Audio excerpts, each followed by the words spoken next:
Hello everyone, welcome to Art Break. I am Danielle and I run Soda Arts, which is a curatorial consultancy in Sydney. And so the idea behind these art breaks is that once a week we jump on Instagram Live with an artist in their studio, and for 15 minutes we catch up and chat about what they're up to. So today I am chatting to Julian Day, who's in New York. We've had some technical difficulties. Hot tip, anyone who is doing an Instagram Live, it doesn't work when you use a laptop, it turns out. So we've just been working through that and a AWOL phone, but we're going to give it a good crack and see how we go. So yes, looking. Okay, he's just coming up and then I'll introduce him. Hello. Hello. Is this actually working? It is working.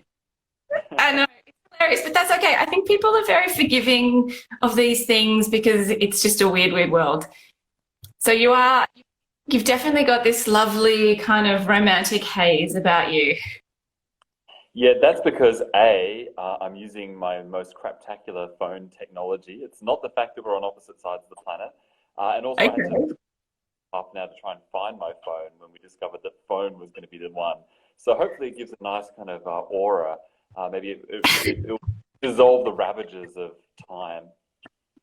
Yeah, well, that's right. And then also, Instagram filters are good for that. But I think it's okay because it will just get everyone to focus on your voice and sound. And that's quite apt when we're talking about you and your work. It is actually. And funny, since we last came across each other in person, Danielle, I've been working a lot more with my voice. So this is good practice. This is putting it right into play. Okay, well, I definitely want to hear more about that. But before we do, I just want to introduce you so people who aren't familiar with you have got a brief sense of who you are and what you do. So, Julian Day, you're an Australian artist. You're based in New York at the moment. And you are an artist, you're a composer, you're a classically trained composer, you're a writer, and you're also a broadcaster. People may recognize your voice that is really at the fore of this conversation as sort of the dulcet tones of classic FM. If you turn off the image and just imagine this is coming out of a clock radio at 6 a.m. in the morning 5 years ago, then that would be the case. Excellent. So you do have a solo arts practice of work that we can chat a little bit about, and you just seem to be getting kind of constantly showered in awards and scholarships, and the latest one has actually taken you to New York, where you are at the moment, the Sam Scholarship, where you're doing a Master's of Fine Arts at Columbia University.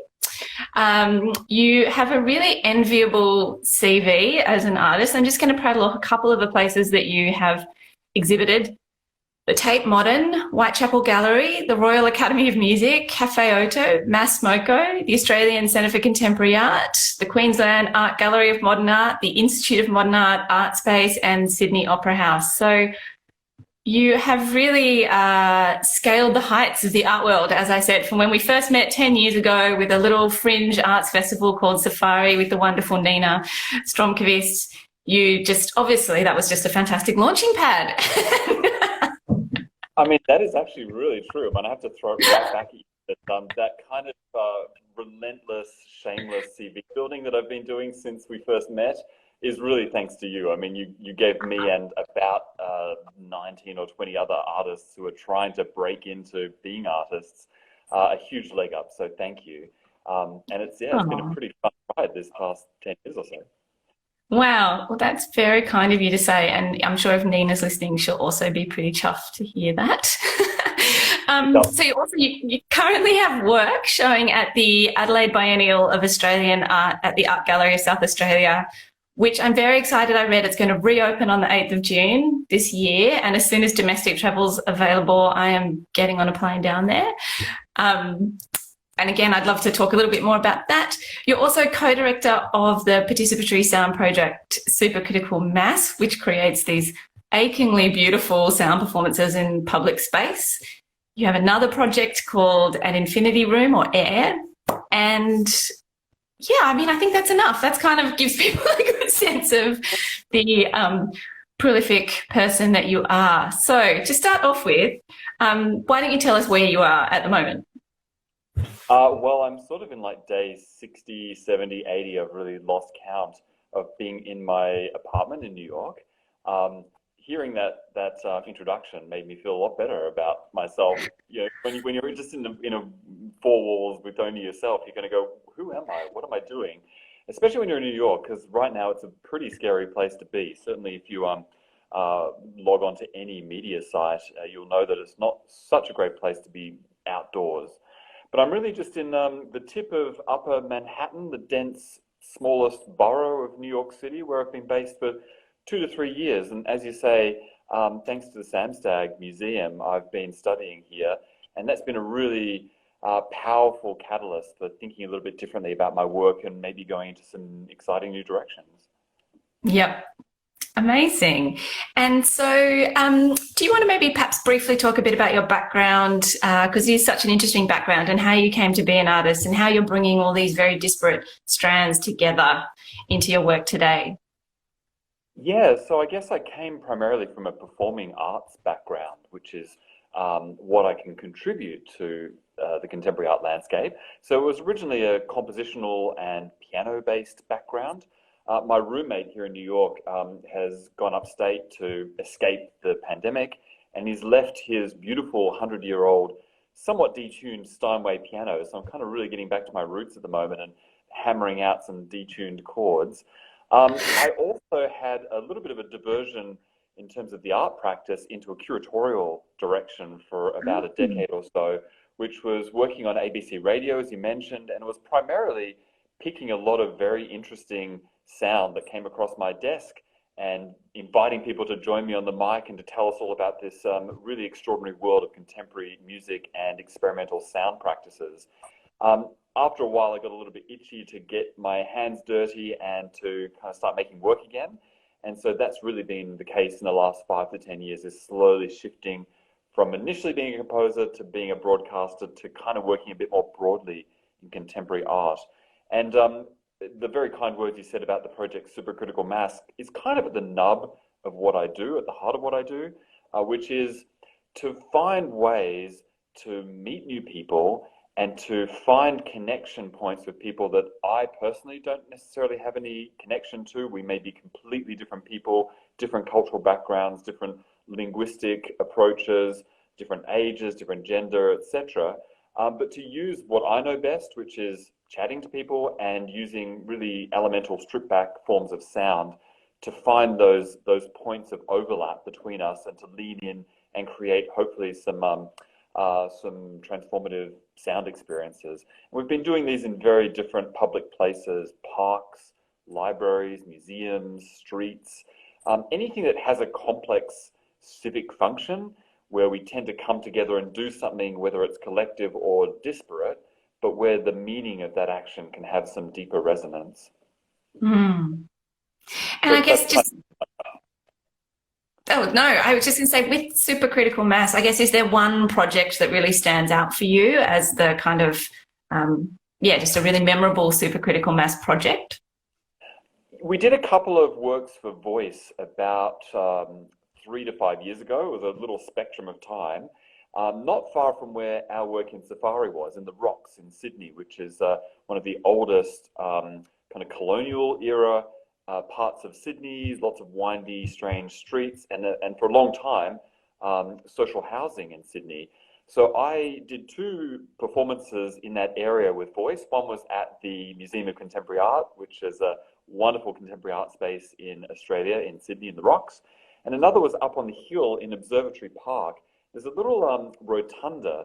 It's kind of like a wooden structure, a classic rotunda that has a 360-degree view of the glistening harbour, the harbour bridge, gorgeous Moreton Bay fig trees. And over the course of 24 hours, I just invited anyone who heard about it and wanted to join in to come and sustain the human voice and not let it stop for 24 hours. That meant you went through the entire cycle of night, day, warmth, coolness, 2 people versus 200 people. It didn't stop. I had a 10-minute sleep at around about dawn, but somehow we kept it going. And that was a really transformative experience not just in the social aspect, but it was probably the first supercritical mass project where we really dug a little deeper into the broader social and historical resonances of the site. And it was really at the tail end of when all of the folk who were in social housing were being booted out, sent off to the outskirts of Sydney, and the whole area is basically sold off to private tenants. It was also beautifully captured, I think, by Janet Cardiff and George Burrows-Miller in this wandering audiovisual headset piece, City of Forking Paths. They also noted that this is a profoundly transformative moment, not necessarily for the better. And to sort of like finish the story, we actually had some people join us who were in the process of leaving the area. So we were kind of able to offer it as a kind of a wordless requiem. Yeah, a wordless requiem. That's a beautiful term. And I think just to give people a bit of an image of what a supercritical mass project looks like, you generally gather groups of people and with an identical instrument, be that a voice, an actual instrument, or some other kind of object.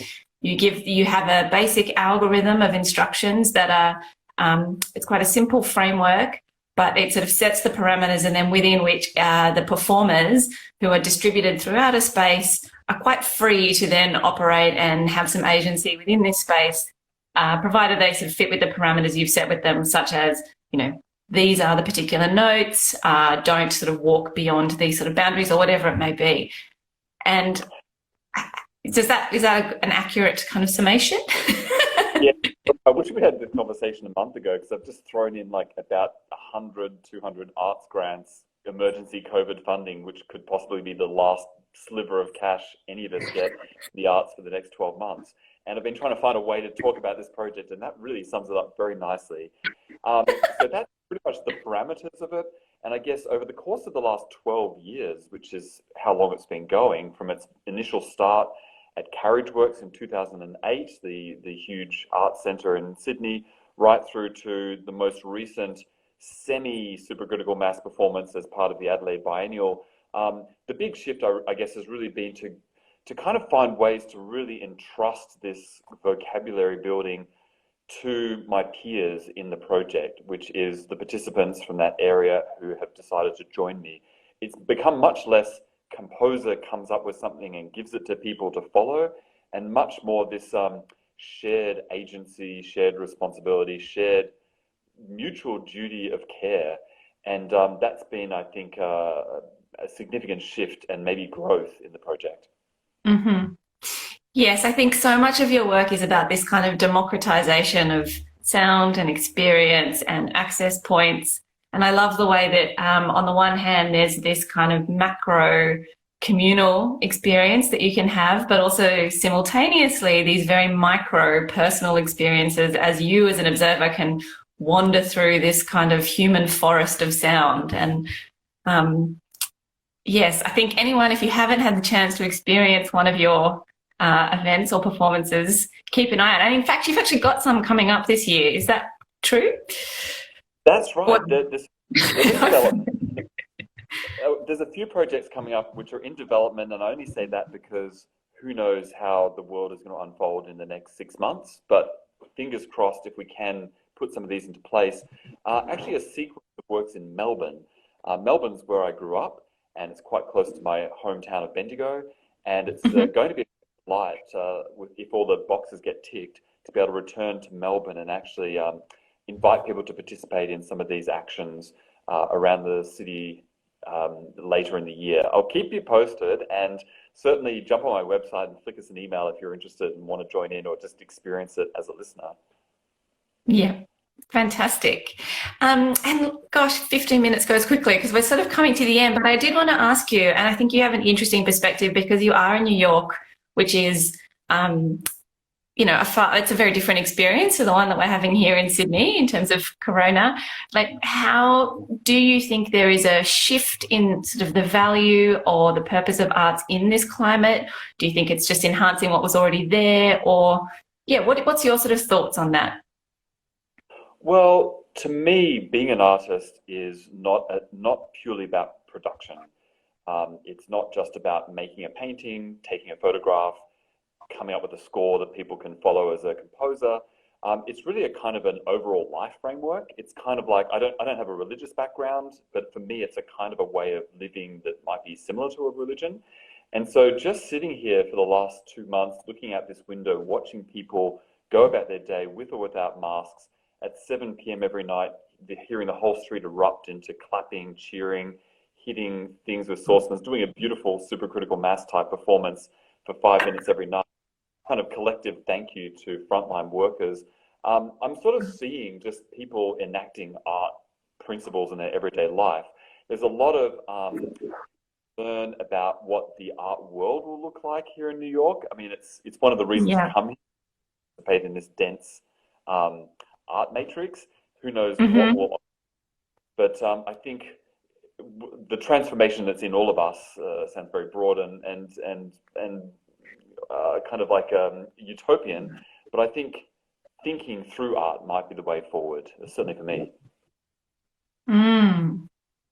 That's a beautiful sentiment to round out our conversation. Well, look, thank you so much, and thank you for persevering through the joys of technology. I might never have found my phone if it wasn't for having to find it. So thank you for helping. No problem at all. Instagram, sort out the laptop thing. It seems really silly. No, but look, thank you so much. And, you know, this video, along with all the other Art Break videos, will find its way to the Soda Arts website. So anyone that's watching or wants to catch up on this again, you can see them all there. But otherwise, thank you again, Julian. And this time, 2 p.m. next week, we'll be jumping online with another artist. So hopefully we'll see everyone then. Thanks, Danielle. So great to see you. Yeah, you too. Okay, bye.